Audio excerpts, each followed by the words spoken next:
1945. Bonsoir à tous, bienvenue à cette nouvelle édition du 1945 sur C-Direct. Nous sommes le 19 septembre et voici les principales informations de la journée. Un salut particulier à nos téléspectateurs qui nous suivent depuis Paris et partout en France. Merci de nous rejoindre. 1945. Reçu en audience le 18 septembre à Brazzaville par le ministre délégué à la décentralisation et au développement local, Juste Désiré Mandélé, le nouveau représentant de la Banque africaine de développement, Olivier Begui, a réaffirmé l'engagement de son institution à soutenir le Congo dans ses projets de décentralisation. Ce partenariat permettra de renforcer la gestion des ressources locales et d'améliorer les infrastructures publiques. Jude Maïngidi nous en parle. Accompagné de la représentante résidente du programme des Nations Unies pour le développement PNUD au Congo, Adama Diane Barry, le nouvel économiste pays résident de la BAD, Olivier Begui, a fait le tour d'horizon de certains projets qui pourraient bénéficier de l'attention particulière de son institution.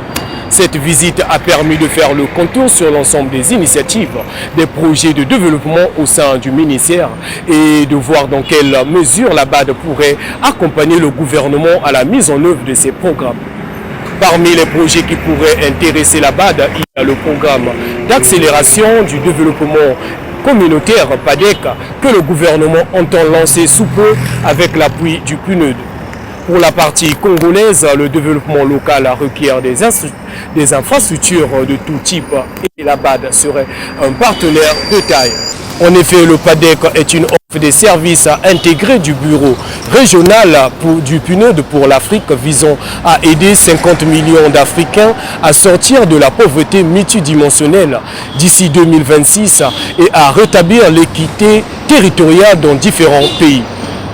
Exécuté par le PNUD, ce programme permettra entre autres l'édification des structures de santé et la mise en place des dispositifs d'éducation ou formation professionnelle, le développement des microcentrales hydrauliques ainsi que des mécanismes nécessaires à l'électrification rurale. Il s'agira d'aménager et d'entretenir les voies d'accès, d'encadrer le développement d'activités économiques durables, génératrices de revenus pour la population la plus vulnérable sur toute l'étendue du territoire national. Jude Maïngidi pour le compte de C-Direct.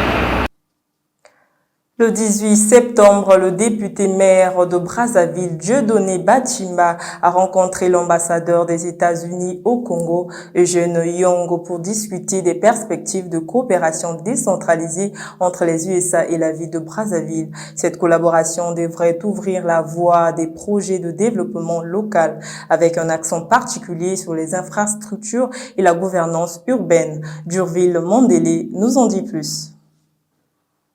L'ambassadeur des États-Unis au Congo, Eugène Young, était en entretien avec le maire de la ville de Brazzaville, Dieudonné Bachimba, afin de discuter sur les possibles renforcements de relations et de coopération entre leurs villes respectives à travers la signature d'un contrat de jumelage, a déclaré le diplomate américain. Rappelons que les États-Unis sont présents dans tous les secteurs d'activité au Congo et premier investisseur au niveau de la Banque mondiale et du Fonds monétaire international. Eugène Young a répondu aux questions des moyens matériels et financiers que les États-Unis pourraient apporter afin de résoudre les problèmes d'érosion et d'assainissement que connaît la ville de Brazzaville, en indiquant que ces questions sont à l'heure actuelle en étude entre les deux parties. Le diplomate américain a souligné que les États-Unis font également face au même phénomène et a conclu sur une brève projection des projets futurs avec la République du Congo. Voilà ce qu'il en est de l'entretien entre le maire de la ville de Brazzaville et l'ambassadeur des États-Unis au Congo. C'était Durville Mandélé pour C-Direct. Face à la montée de l'insalubrité dans la capitale congolaise, le ministre de la Communication, Thierry Lézin Mungala, a affirmé que des mesures sont en cours pour pallier ce problème. La municipalité de Brazzaville a engagé des opérations de nettoyage en partenariat avec Averda, une entreprise spécialisée dans la gestion des déchets. Destiné Milandou nous en donne plus de détails. Le ministre de la Communication et des Médias, Thierry Lézin Mungala, a dans sa réponse à la question d'insalubrité montré les efforts consentis de la mairie de Brazzaville pour le ramassage d'immondices accumulés récemment. Bien entendu, je m'attendais à une telle question. Je fais le point avec monsieur le maire, président du conseil municipal et départemental de Brazzaville, pour d'abord lui demander ce qu'il en était de la situation. Il m'a dit ceci: il y a eu un cycle de négociation entre les services de la mairie, la direction d'Averda et les syndicalistes. Ces discussions à ce stade n'ont pas encore abouti. Et effectivement, dans ces cas-là, nous déplorons l'état de la ville avec des immondices qui s'accumulent un peu partout, et cela n'est pas satisfaisant. Alors, aux dernières nouvelles, depuis ce week-end dernier, donc, la municipalité a mis en place un service minimum en rassemblant un certain nombre d'engins,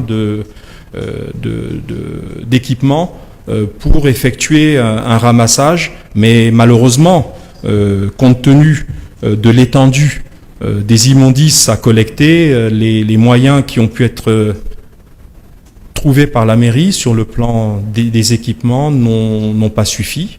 Alors je vous annonce aussi quand même que la direction d'Averda, de l'entreprise elle-même, a rejoint le mouvement de service minimum mis en place par la mairie, et depuis avant-hier soir a fait le nécessaire pour cette direction aussi, mettre des engins et des équipements sur le terrain pour compléter l'effort de la municipalité de Brazzaville. Alors il faut noter quand même, je dis ça, mais il s'agit d'un constat.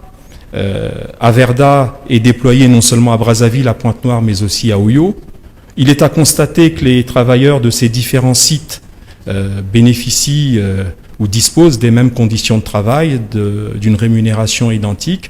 Et nous nous étonnons au niveau du gouvernement et de la mairie que les autres sites ne connaissent pas ce type de mouvement de grève un peu brutal, tellement brutal que manifestement certains agents un peu en colère pourraient entraver le travail de ceux qui respectent le service minimum, donc au point où la police a été jointe à ceux qui assurent le service minimum pour éviter toute action empêchant la collecte des ordures par ce service minimum. Une stratégie visant à libérer les lieux publics. Il a souligné un message que le personnel municipal a eu un temps de négociation avec la direction d'Averda en présence des syndicalistes.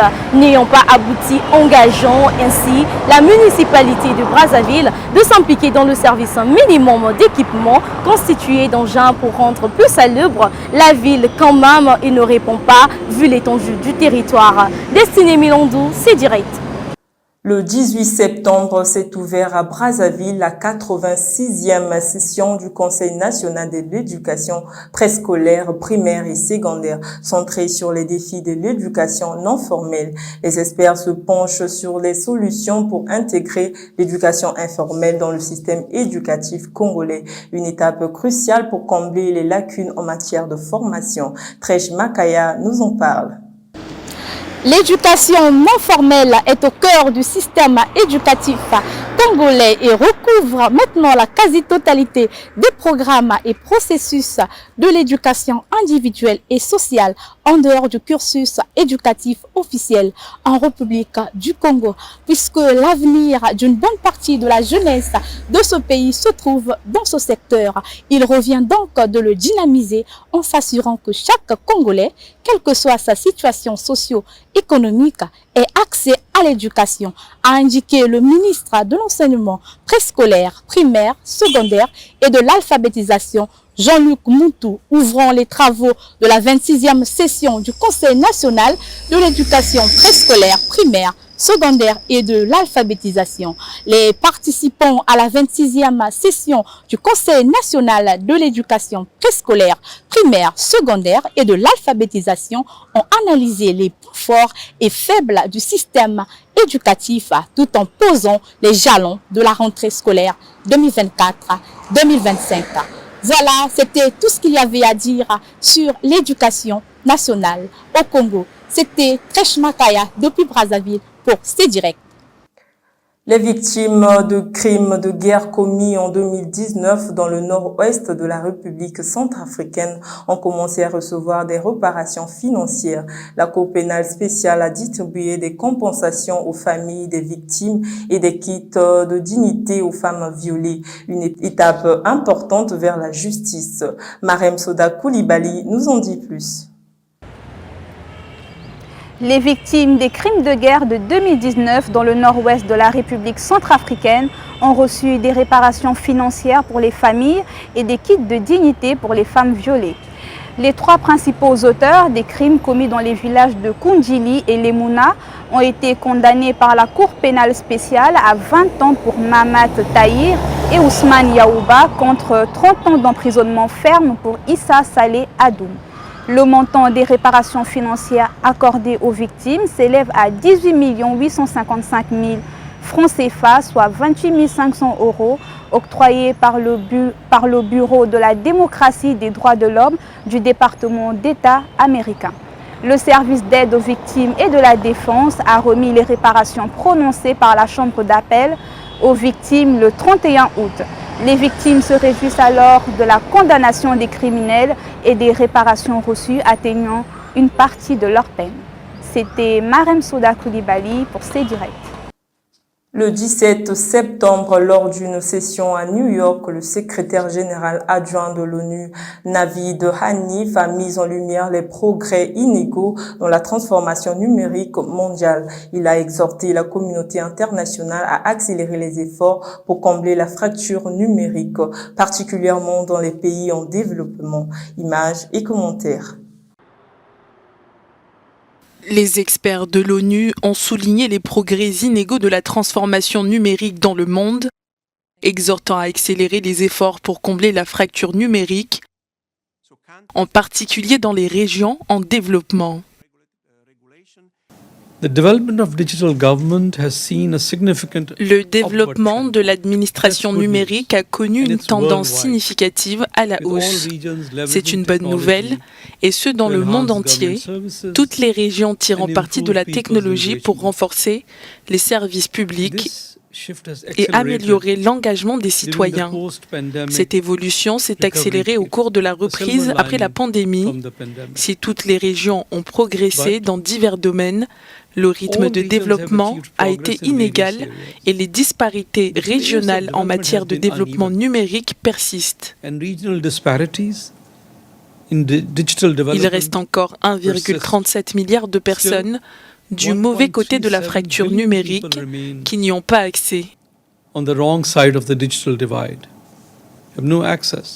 18 pays sont classés dans la catégorie de gouvernement numérique la plus élevée, le Danemark étant en tête au niveau mondial.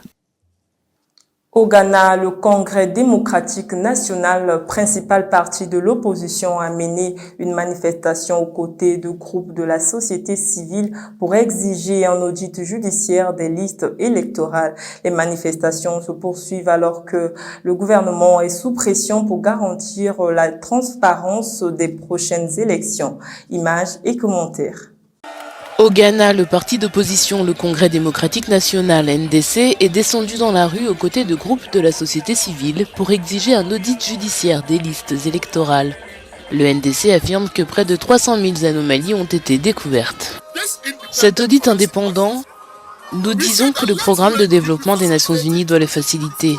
Est-ce trop difficile? C'est difficile parce que la Commission européenne a quelque chose à cacher. Le président national du NDC, Johnson Asiedu Nketia, a rallié la foule, soulignant la nécessité d'une action urgente et d'un audit approfondi du processus électoral pour éviter un recul démocratique. Si vous avez la prétention d'être pacifiste et que vous cautionnez les mauvaises actions, vous êtes en fait celui qui couvre les conflits de ce pays. C'est pourquoi nous sommes prêts à lutter contre tout élément susceptible de perturber notre démocratie. La manifestation Enough is Enough s'est déroulée dans les 16 régions, soulignant le mécontentement général face au refus de la commission électorale de répondre aux préoccupations concernant les irrégularités, notamment la suppression et le déplacement illégaux de noms d'électeurs. Au siège de la commission électorale, le vice-président Samuel Tété a accepté la pétition, promettant d'examiner les préoccupations et de fournir une réponse officielle.